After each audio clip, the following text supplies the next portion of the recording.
Sveiki, bičiuliai. Sveiki šį trečiadienio rytą. Na ką, šiandien parašiau jums truputį tokių įdomesnių aukcionų. Tokių peiliukų aukcionam. Ir šiandien, rytoj gal dar aukcionas.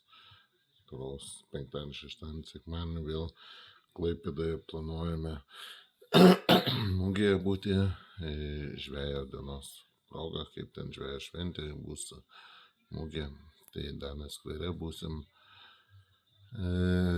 Vėl aukcionų gal ir nedėsim, matysim kaip ten kas. O šiandien yra gera galimybė. Tikrai nemažai parašiau smagių dalykų. Stebėkit, žiūrėkit, susigundykit ir iki.